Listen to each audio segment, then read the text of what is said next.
සුචරිතවත් ජන සමාජයක් සහ සෞභාග්‍යමත් දේශයක් ගොඩනැගීම අරමුණු කරගත් ගරු දීගොඩ කුමාර ගුරුපියාණන්ගේ සද්ධාම ඔබගේ ආධ්‍යාත්මික දියුණුව පිණිස ආශිර්වාදයක්ම වේවා. ඔබත් විශ්වවිඥානයත් අතර සම්බන්ධය තියෙන හුස්මෙන්. හුස්ම පාලනයට ගන්න කෙනා තමන්ගේ ජීවිතය පාලනයට ගන්නවා කියලා බුදුන් වහන්සේ දේශනා කරනවා. තමන්ගේ හුස්ම තමන්ගේ පාලනයට. දැනට හුස්ම තියෙන අපේ පාලනය නෙවෙයි. ඉබේ සිද්ධ වෙන දෙයක්. දැනට අපිට හුස්ම වැටිලා තියෙනවා මිසක් අපි හුස්ම අරන් නැහැ. ඒතර අපිට මේක අපේ පාලනයට ගන්න පුළුවන්. අපේ පාලනයට අඩුතරමේ අපිට ආහාර ජීර්ණ පද්ධතිය ගන්න පුළුවන්ද? හෘද වස්තු රණක් දෙන්න පුළුවන්ද? ඉක්මනට ඔය ලස්සන බලන්න බෑ. පාලනයට ගන්න පුළුවන් අපේ පේනහළු දෙකයි ශෝෂණය විතරයි. ඇඟ ඇතුලේ සියලුම රිද්මයන් සිද්ධ වෙන්නේ මේ හුස්ම ගැනීම බේස් කරගෙනයි. ඒක නිසායි අපිට ඒක හැන්ඩල් කරන්න පුළුවන් වෙන හදලා දීලා තියෙන්නේ. ඔබට මේ තුලින් ඔබේ මුළු සිරුරම පාලනයට ගත්ත හැකි සිතත් එක්ක. ඒ ටෙක්නික් එක හදලා දීලා තියෙනවා අපිට. අපිට වැඩ කරන්න තනක් දීලා තියෙනවා. ඔන්න අල්ලගනි මෙතනින්. මෙතන තමයි මෑන් ඉන්නේ. හුස්ම පාලනයට ගන්න කියන එක. නමුත් අපි ඒක සතපහකට ගණන් ගන්නේ නැහැ. ඔබේ හුස්ම සමග ගනුදෙනු කරන ක්‍රමය ඉගෙන ගන්න. හුස්ම කියන්නේ අපි කියන්නේ ශෝෂණය කියන එක නැත්තම් සතිමත් ශෝෂණය කියන්නේ සිහියෙන් ශෝෂණය. මේකත් සිහියෙන් හුස්ම ගැනීමේ ක්‍රමයක්. සිහිය මෙතෙන්ට ගැනීම. සිහිය මෙතනයි තියෙන්නේ. සිහිය තමන්ගේ සියතර ගැනීමේ උපක්‍රමයක් විදිහට මේක කරන්නේ. ඊට මෙතනදී අපි පහසුවෙන් වාඩි වෙන්න ඕනේ. ඊටාම් පහසුවෙන්. කඳ ඍජු වෙනවා හුඟක් හොඳයි. අපි අපේ අවධානය එක තැනකට ගන්නයි මේ හදන්නේ. දැන් ඔබ අල්ලවල් දෙක උඩ අතට උකුල තියාගන්න. මම ටිකක් හුස්ම වැටෙන්න ආරින්න. ටිකෙන් ටික ඔබේ අවධානය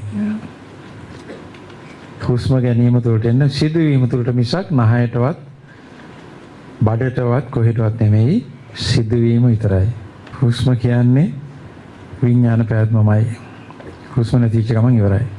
ඒක නිසා මේ හුස්ම අපි තුනී කිරීම තුළින් අපේ සිත තුනී කිරීමට ඉගෙන ගන්නවා.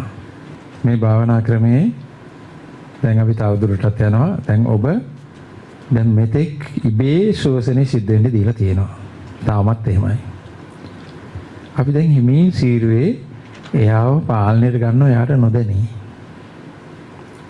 නොදැනී අපි එකපාරටම එයාව අල්ලගෙන ප්‍රාශ්වාස කරා. ඒ මොනවත් නැහැ. අපි හිමින් අර දුවන ගුණෙක් අපි තේ වේගෙන් ගිහින් හිමින් අල්ලගත්තා වගේ. යාට තේරෙන්නේ නැති වෙන්න අපි දැන් අවධානයටපත් වෙනවා හුස්ම ගැන. එයාගේ පාඩුවේ හුස්ම වැටෙනවා. අපි මුකුත් බාධා කිරීමක් කරන්නේ හොඳ පරිස්සමින් බලාගෙන ඉන්නවා. දැන් ඔබ කට පොඩ්ඩක් යන්තම් ඇරලා මේ ආශ්වාසයේදී ප්‍රාශ්වාසයේදී එන සද්ද කොයි වගේද කියලා පොඩ්ඩක් බලන්න.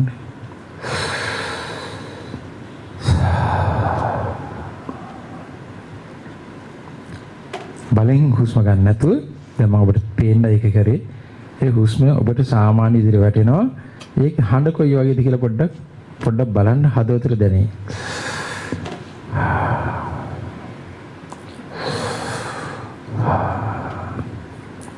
ආශ්වාස කරනකොට සෝ කියලා හඬක් එනවා මේ. ප්‍රාශ්වාස කරනකොට හම් කියලා හඬක් එනවා නේද? හම්. මේකට කියනවා සෝහම් භාවනාව කියලා. කලිනුත් මම කියලා දීලා තියෙනවා. හම්. ඒ විදිහට අදින්න එපා. ඔයාලට සද්ද ඇහෙන්න ඕන නිසා මම එහෙම කරේ. නමුත් මේ වැටෙන හුස්ම තුළ ඔබ ඒ ශබ්දය හිතෙන් කියනකොට තවදුරටත් ඔබ මේකත් එක්කම ඒකාත්මික වෙනවා. ඒක තමයි ටෙක්නික් එක. මෙතන වචනයක් හිතෙන් ඇහෙන නිසා වෙන සිතුවිලි ටිකක් නැහැ. සිතුවිලි දෙකක් එකපාරෙන් නැහැ. දැන් තියෙන එකම දේ මේ වැඩේ කරගෙන යනකොට ටිකෙන් ටික ඔබට හොයාගන්න බැරි වෙනවා හුස්ම ඇතුළට ගියාද පිටට ගියාද කියලා හොයාගන්න බැරි වෙනවා. එතකොට ඔයාගේ සෝහම් අතුරුදහන් වෙනවා. ඒකට කියනවා කේවල කුම්භක තත්ත්වය කියලා. ඒ කියන්නේ හුස්ම වැටෙනවද නැද්ද? ආශ්වාසද ප්‍රාශ්වාසද දෙකටම නැති මොහොතක්.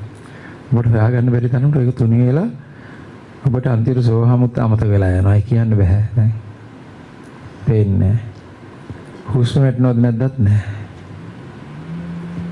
ඒ ගැන හිතන එකත් අමතක වෙලා ගියේ. සිත නිරුද්ධ වීමක් වෙනවා. නමුත් ඔබ තාම ආධුනික නිසා ආයෙ වෙලාවක ඔබට මේ කරන සිද්ධිය මතක් වෙයි. මතක් වෙලා ආයෙ මෙතෙන්ට ආවොත් ආයෙත් සෝහම්. ආයෙත් සෝහම්. පටන් ගන්නවා.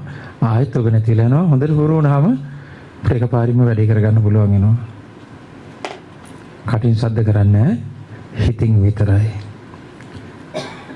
ඔබගේ වචනේ කියවෙන තාලෙට හුස්ම ගන්නෙ නැහැ. මතකම තියාගන්න. ඔබේ සෝහම් ශෝෂණය පළව කරනවා නෙමෙයි, ශෝෂණය වෙන විදිය ඔබ පළව කරනවා වචනේ ඒ අනුවයි. ඒකේ පරාසය, ඒකේ තීව්‍රතාවය ඔක්කොම අර හුස්මට අනුවයි ක්‍රියාත්මක වෙන්නේ. අනුලෝමව. උදාහරණයක් කිව්වොත් මුලින් අපි නිකන් හිතමු මේ විදිහට සෝහම් සෝහම් සෝහම් සෝහම් සෝහම් සෝහම්. අන්නේ විදිහට නැතිලා යනවා. මේකේ දෙන්න.